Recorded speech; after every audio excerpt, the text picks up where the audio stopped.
Hello बच्चों, welcome back to my channel. कैसे हैं आप सब लोग। मैं आप लोग को बैंकिंग ऑपरेशंस पढ़ा रही थी या फिर बैंकिंग ऑपरेशन मैनेजमेंट जिसे कहें वो पढ़ा रही थी। तो इससे पहले मैंने एक वीडियो अपलोड करी थी। जो प्रीवियस वीडियो थी उसमें मैंने आप लोग को बताया था कि बैंकिंग ऑपरेशन जो बुक है उसमें कौन सी चीज़ें मैं पढ़नी है, उसका सिलेबस हमने थोड़ा सा समझा था। साथ ही इंडियन बैंकिंग सिस्टम क्या होता है उसके बारे में हमने पढ़ा था कि नेशनलाइजेशन क्या होता है, उसकी असफलताएँ क्या है, सफलताएँ क्या है, ये सारी चीज़ें हमने उसमें समझी थी। आज हम इसका नेक्स्ट चैप्टर जो आपका चैप्टर 2 है मॉनेटरी पॉलिसी मौद्रिक नीति वो स्टार्ट करेंगे। वीडियो शुरू करने से पहले अगर आपने चैनल को सब्सक्राइब नहीं किया है तो जल्दी से पहले चैनल को सब्सक्राइब कर दीजिए, नोटिफिकेशन बेल को भी ज़रूर ऑन कर दीजिएगा और वीडियो को ज़्यादा से ज़्यादा फ्रेंड्स के साथ शेयर कर दीजिएगा। तो मौद्रिक नीति मॉनेटरी पॉलिसी समझने के लिए सबसे पहले थोड़ा सा ब्रीफ में हम ये समझ लेते हैं कि मौद्रिक नीति होती क्या है। दो वर्ड से आपका बना है, एक मुद्रा हो जाएगा, दूसरा नीति हो जाएगा। मुद्रा से रिलेटेड, मनी से रिलेटेड जो चीज़ें डिसाइड की जाती हैं, जो पॉलिसीज बनाई जाती हैं वो हो जाएगी हमारी मौद्रिक नीति, सिंपल वर्ड्स में अगर हम कहें। अब आ जाते हैं कि इसमें कि मौद्रिक नीति का अर्थ क्या होता है। तो मौद्रिक नीति क्या होगी, एक प्रक्रिया है, एक प्रोसेस होती है जिससे क्या होगा, किसी देश का जो मौद्रिक प्राधिकरण होता है, आमतौर पर केंद्रीय बैंक जो हमारा सेंट्रल बैंक होता है वही निर्धारित करता है मॉनेटरी पॉलिसी को, मौद्रिक नीति को। वो अर्थव्यवस्था में जो हमारी इकोनॉमी होगी उसमें मूल्य की स्थिरता बनाने के लिए और उच्च आर्थिक विकास प्राप्त करने के लिए ब्याज दरों पर अपना नियंत्रण और अर्थव्यवस्था में धन की आपूर्ति को नियंत्रित करने के लिए एक नीति तैयार करता है, एक पॉलिसी बनाता है, वही हो जाती है मौद्रिक नीति, मॉनेटरी पॉलिसी। यानी कि हमारी इकोनॉमी में, हमारी अर्थव्यवस्था में कितनी मुद्रा की, मनी की मात्रा रहे कि जो अर्थव्यवस्था है वो एक सही ढंग से कार्य कर सके और उसमें विकास हो सके। तो उसके संबंध में उससे रिलेटेड बनाई गई जो नीति होती है वो हो जाती है मौद्रिक नीति।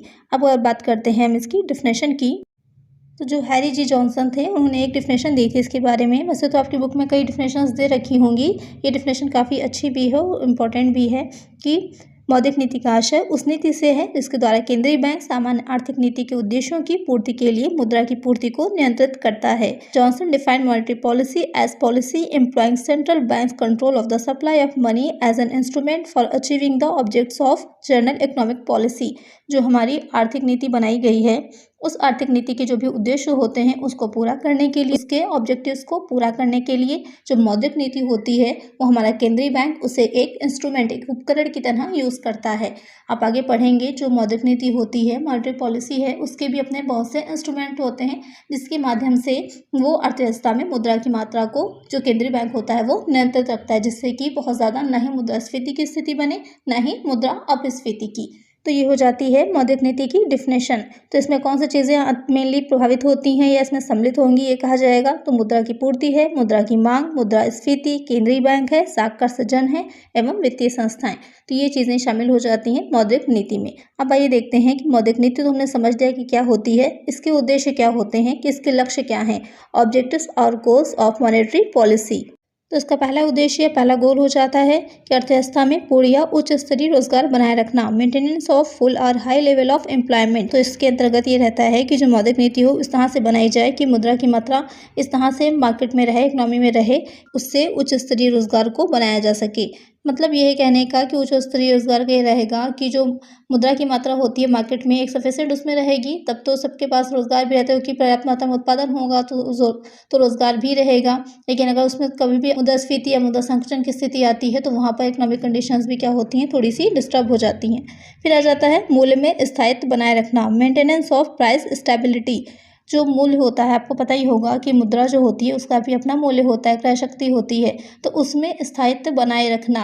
अगर मुद्रा का मूल्य बहुत घट जाता है तो क्या होगा, चीज़ें महंगी हो जाती हैं, और मुद्रा का मूल्य अगर बढ़ जाता है तो चीज़ें, वस्तुएं सस्ती हो जाती हैं। तो जो अर्थव्यवस्था है हमारी उसमें जो भी उच्चावचन हो रहे हैं, जो भी ऊपर नीचे चीज़ें हो रही हैं, उसमें मुद्रा के मूल्य को स्थिर बनाए रखना।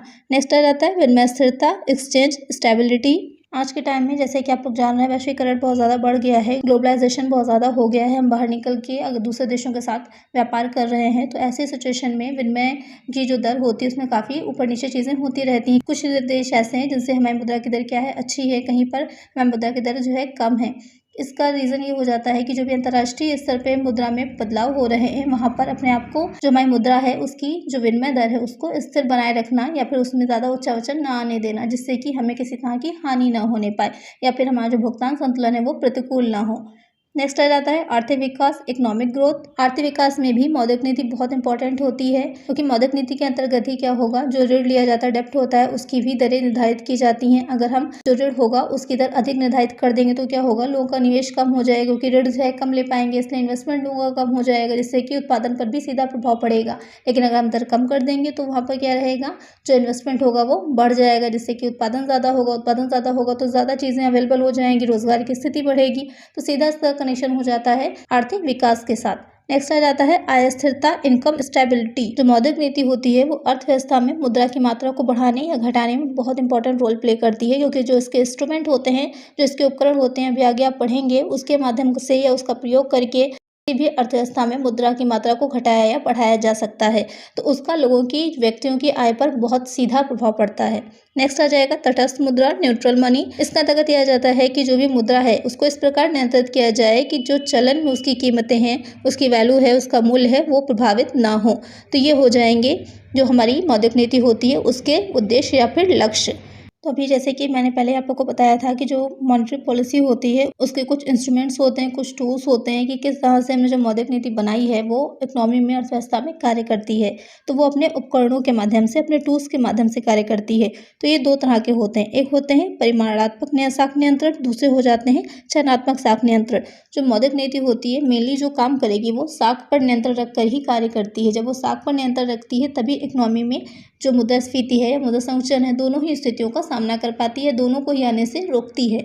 तो यहाँ पर जो परिमाणात्मक साख नियंत्रण हो जाएगा उसमें आ जाता है, सबसे पहले हो जाता है इसमें बैंक रेट, बैंक दर। जो बैंक दर होती है, बैंक रेट होता है, वो एक ऐसा इंटरेस्ट रेट होता है जिस पर जो रिजर्व बैंक होता है, जो अपने सदस्य बैंक होते हैं, उनको शॉर्ट टर्म लोन प्रोवाइड कराता है, यानी कि अल्पकालीन ऋण देता है। तो वो हो जाता है बैंक रेट। इसमें क्या होगा कि अगर रिजर्व बैंक ये देख रहा है कि बाजार में साख की क्रेडिट की मात्रा बढ़ रही है, यानी कि लोन बहुत ज़्यादा दिए जा रहे हैं, मार्केट में पैसा बहुत ज़्यादा बढ़ गया है, तो वो क्या करेगा, अपनी जो बैंक रेट होती है उसको बढ़ा देता है। जब बैंक रेट बढ़ा देगा तो क्या होगा, जो बैंक्स होते हैं बाकी के, वो कम लोन लेना शुरू कर देते हैं। जब वो कम लोन लेंगे तो फिर वो दूसरों को भी, जो अपने और उनके कस्टमर्स हैं, उनको भी कम लोन प्रोवाइड कराएंगे। तो वहाँ पर क्या हो जाएगा, बाजार में मुद्रा की मात्रा कम हो जाएगी। या इस तरह से समझ लीजिए कि अगर बैंक रेट बढ़ जाएगी तो जो भी सदस्य बैंक होते हैं वो भी जो लोन प्रोवाइड करा रहे होते हैं वो भी उसकी इंटरेस्ट रेट को बढ़ा देते हैं। जब इंटरेस्ट रेट बढ़ जाएगा तो मार्केट में लोन भी लोग कम लेंगे, तो मुद्रा की मात्रा क्या होगी, मार्केट में कम हो जाएगी। तो इस तरह से जो रिजर्व बैंक होता है मार्केट में मुद्रा की मात्रा पर नियंत्रण कर सकता है। अगर रिजर्व बैंक देखेगा कि मार्केट में मुद्रा की मात्रा कम है तो जो अपना बैंक रेट होगा उसको घटा देता है। नेक्स्ट आ जाएगा खुले बाजार की क्रियाएं, ओपन मार्केट ऑपरेशंस। इसमें क्या रहेगा, जो रिजर्व बैंक होता है वो साख की मात्रा को नियंत्रित करने के लिए खुले मार्केट में या खुले बाजार में जो सरकारी प्रतिभूतियां होती हैं, गवर्नमेंट सिक्योरिटीज होती हैं, उसको परचेज या फिर सेल करता है। नेक्स्ट आ जाएगा परिवर्तनशील नगद आरक्षण या question variable cash reserve ratio, जिसे आप शॉर्ट में CRR कहते हैं। आपको पता ही होगा जो बैंक्स होते हैं उनको कुछ एक लिमिटेड धनराशि, जो कि रिजर्व बैंक डिसाइड करता है कि कितने प्रतिशत उनको रखनी है, वो अपने पास नगद रूप में रखना आवश्यक होता है, वही हो जाता है CRR। जब रिजर्व बैंक को लगेगा कि मार्केट में मुद्रा की मात्रा, मनी की मात्रा कम हो गई है, तो CRR को क्या करेगा, घटा देगा, जो उसका परसेंटेज होगा। लेकिन जब लगेगा कि मार्केट में बहुत ज़्यादा हो गई तो क्या करेगा, CRR के रेशियो को बढ़ा देगा। उससे क्या रहता है, जब CRR का रेशियो बढ़ जाएगा तो बैंक के पास भी नगद में धनराशि कम हो जाएगी, तो वो लोन भी कम प्रोवाइड कराएगा, और इसके विपरीत दिशा में वो लोन ज़्यादा प्रोवाइड कराएगा। तो इस तरह से ये बाजार में मुद्रा की मात्रा पर नियंत्रण कर सकता है रिजर्व बैंक। फिर आ जाता है वैधानिक तरल कोष। वैधानिक तरल कोष, जिसे कि शॉर्ट में SLR बोलते हैं, आपको पता ही होगा। तो इसी तरह जिस तरह CRR रखना अनिवार्य है, इसी तरह जो SLR है, वैधानिक तरल कोष है, वो भी बैंकों को रखना अनिवार्य होता है। जो SLR होता है या फिर जो वैधानिक तरल कोष होता है, जो व्यापारिक कमर्शियल बैंक्स होते हैं, तो अपनी जो उनकी टोटल एसेट होगी उसका एक निश्चित भाग जो भी जो है रिजर्व बैंक डिसाइड करेगा उतना रखना अपने पास तरल रूप में, लिक्विड रूप में अनिवार्य होता है। तो इसमें जो है बढ़ा करके या वृद्धि करके भी जो रिजर्व बैंक होगा वो व्यापारिक बैंकों की साख निर्माण की क्षमता को प्रभावित करता है, उस पर नियंत्रण रखता है।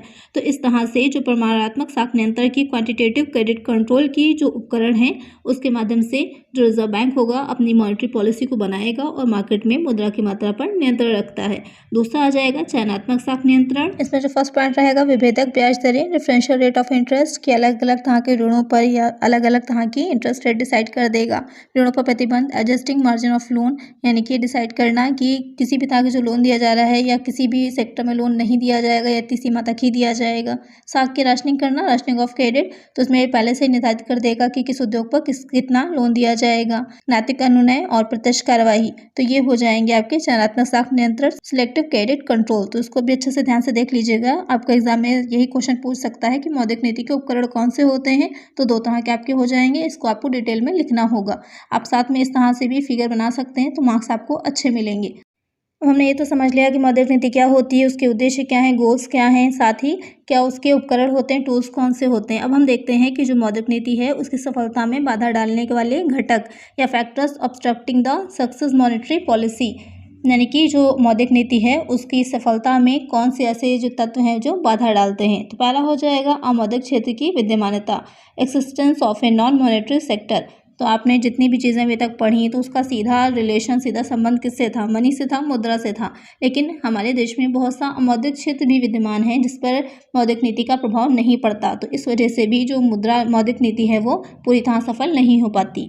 दूसरा आ जाएगा मुद्रा बाजार असंगठित होना, अनऑर्गेनाइज्ड मनी मार्केट। तो वित्तीय बाजार जो फाइनेंशियल मार्केट होती है 2 तरह की होती है, एक हो जाती है मनी मार्केट, दूसरी हो जाती है कैपिटल मार्केट। कैपिटल मार्केट के बारे में मैंने आप लोगों को बिजनेस फाइनेंस में पढ़ाया था, अगर आपने वीडियो नहीं देखी है तो लिंक मैं डिस्क्रिप्शन में दे दूंगी, आप वहां से जाके चेक कर लीजिएगा, उसको डिटेल में वहां पर मैंने आपको समझाया था। तो जो मुद्रा बाजार है वो भी 2 तरह का है, संगठित है और असंगठित है। जो असंगठित क्षेत्र है उस पर हमारा नियंत्रण नहीं रहता, लेकिन वहां पर भी लेन देन होते रहते हैं, जिस वजह से भी क्या होता है जो मौद्रिक नीति होती है वो सही तरह से सफल नहीं हो पाएगी। फिर आ जाता है सुव्यवस्थित स्कंध विनिमयों का अभाव, lack of well organised stock exchange. Stock exchange तो है हमारे देश में, लेकिन क्या है सही ढंग से पूरी तरह से कंप्यूटराइज तरीके से कार्य नहीं हो पाने की वजह से भी वहाँ पर चीज़ें सुव्यवस्थित ढंग से कार्य नहीं कर पा रही हैं। नेक्स्ट आ जाता है लोचदार बैंकिंग का अभाव, लैक ऑफ इलास्टिक बैंकिंग। इसके अंतर्गत ये रहेगा कि जो विकासशील देश होते हैं वहाँ पर जो सेंट्रल बैंक उनका होता है और जो व्यापारिक बैंक होते हैं उनके बीच में आपस में जो संबंध होता है, रिलेशन होता है, वो इतना घनिष्ठ नहीं होता। इस वजह से जो सभी क्षेत्रों के लिए धन की व्यवस्था करने के लिए कोई एक शक्तिशाली रूप से बैंक उभर के सामने नहीं आ पाता है। इस वजह से भी जो मौद्रिक नीति होती है वो स्वाभाविक सफलता प्राप्त नहीं कर पाएगी। तो ये हो जाते हैं मौद्रिक नीति को सफल बनाने में कौन से ऐसे घटक हैं जो कि बाधा डालते हैं। तो आज की वीडियो में हमने पढ़ा कि मॉनेटरी पॉलिसी होती क्या है, उसका अर्थ, उसकी डिफिनेशन और साथ ही उसके उद्देश्य क्या होंगे, उसके उपकरण क्या होंगे और वो कौन से फैक्टर्स हैं, घटक हैं जो कि उसकी सफलता में बाधा डालते हैं। नेक्स्ट वीडियो में हम पढ़ेंगे कि भारत ने वाणिज्यिक बैंक हेतु नियमन पर्यावरण की मूल अवधारणा, basic concepts of regulatory environment for commercial bank in India.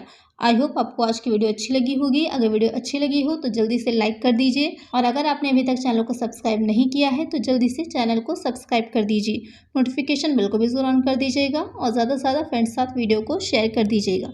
मिलते हैं नेक्स्ट वीडियो में। Thank you.